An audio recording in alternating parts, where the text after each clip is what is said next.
Si, au revoir. Ça me rassure que vous soyez rassurés. Ça me rassure que vous soyez rassurés. Ah, ben, moi je suis pas inquiété, hein. Vous savez, moi je m'en fais pas. Y a pas de souci. Tout va bien, je fais mes 8 heures, je rentre chez moi. Et puis, Ok.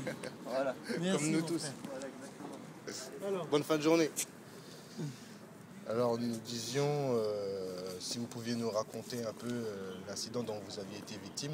oui. Donc en fait, l'incident dont j'ai été victime est simple. Hein. Je pense avoir été victime de représailles suite au fait que j'ai fait perdre ces élections aux deux candidats UMP pendant les élections législatives de 2007 où j'étais candidat dans la première circonscription. Et j'ai appelé tout le monde à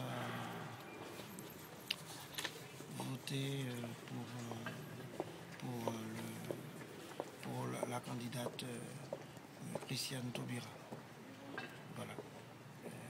Donc, suite à cette défaite de l'UMP, on m'a tenu responsable de cette défaite. Et quelques mois plus tard, j'ai commencé à subir des représailles. Hein. On m'a viré du centre de formation où j'étais. Ma femme a été virée de son travail. On m'a accusé d'avoir séquestré mes enfants. Ensuite, j'ai été passé à tabac par le fameux service de sécurité du président. Passer à tabac, vous dites? Oui, j'ai été passé à tabac par le fameux service de sécurité du président de la République. Et aujourd'hui, je suis donc handicapé de cette situation puisque je suis en attente d'une opération de la moelle épinière où on doit me poser une prothèse. Mais il y a quand même des risques de tétraplégie définitive. Et vos conditions physiques et morales pour le moment face à cette grève? Je suis assez fatigué. En ce moment, je n'ai pas mangé depuis plus de 24 heures puisque je suis en grève de la faim devant le palais présidentiel de l'Élysée. Mais je dois tenir bon parce que j'ai des doléances réelles.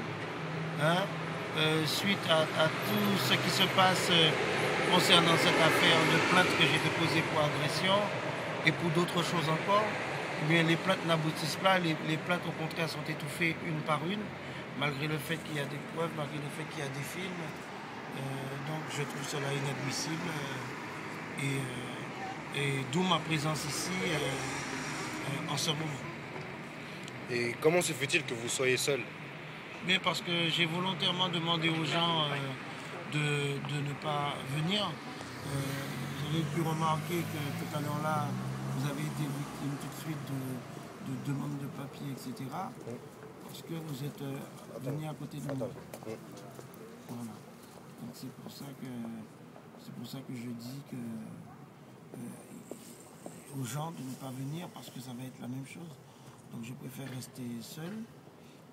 Là, on ne peut rien me reprocher. Bon, si la personne m'emmène de l'eau, des trucs comme ça, on ne peut pas me reprocher ça. Parce qu'il faut bien que je boive. Hein. Et je ne peux pas rester en grève de la faim sans boire de l'eau. Sinon, ça devient critique.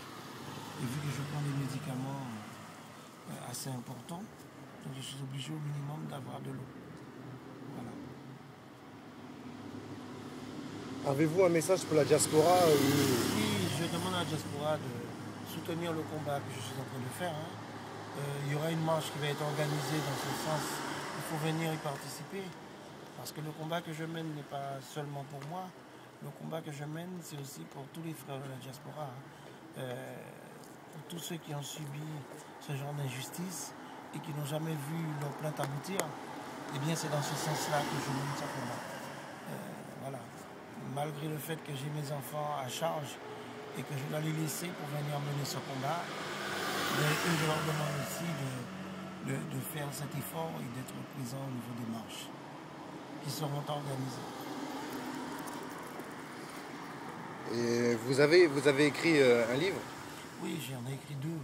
Un premier livre qui s'intitule La grande épopée des Kanté et des Tangara. Dans ce livre, je raconte l'histoire des Solenké depuis 2000 ans, mais surtout l'histoire de ma famille, les Kanté et les Tangara. Et puis un second livre que j'ai intitulé Noël Minuté, le dernier des nègres marrons.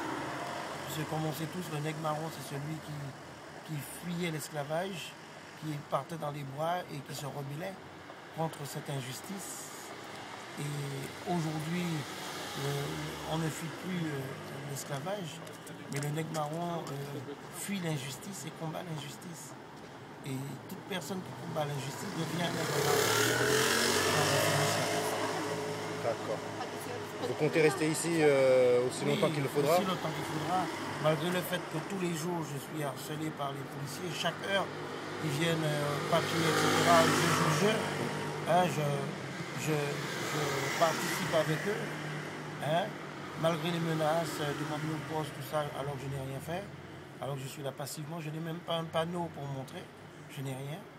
J'ai juste ma présence. Et ça énerve. Un handicapé comme moi, regardez mon état, un handicapé comme moi, je ne vois pas qu'est-ce que je peux faire à quelqu'un. Hein, je peux à peine me tenir debout. Donc c'est peut-être pour ça que je n'ai pas encore été rossé à nouveau.